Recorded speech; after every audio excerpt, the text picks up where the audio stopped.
Marriage anniversary gift मिलानी बोली स्वामी देहरे छुरी भूसी देला स्त्री, जहाँकि स्वामी शोइथिबा समय रे रोषेई घरु छुरी नहीं स्वामी हाथ को आक्रमण करिछि स्त्री।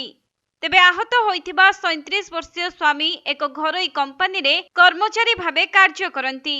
आउ आक्रमणर शिकार हेबा परे एनेई से हत्या उद्यम मामला रे थाना रे अभियोग करिसेंती।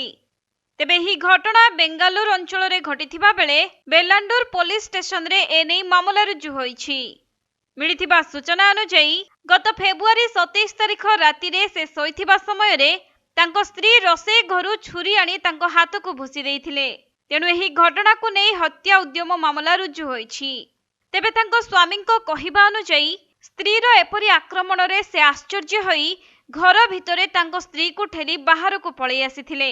परे पड़ोशी मानक सहायता से एक घरोई डाक्तरखाना को जाई चिकित्सा होइथिले एवं यह एक छुरामाड़ घटना होइथिबारु डाक्तरखाना रे मेडिकल लीगल केस रिपोर्ट करबाकू पुलिस पठाइथिले। सूचनायोग्य जे विवाह वार्षिकीर गोटिए दिन पूर्वरु तांको जेजे बापांको मृत्यु होइथिबारु से तांको स्त्रींको पई उपहार आनी पारि नथिले। हेले से पूर्वरु सबु थर तांको स्त्रींको उपहार देई आसुथुबा बेले प्रथम थर पई तांको उपहार देई नथिबारु स्त्री रागी जाई एभଳି करिसेंती।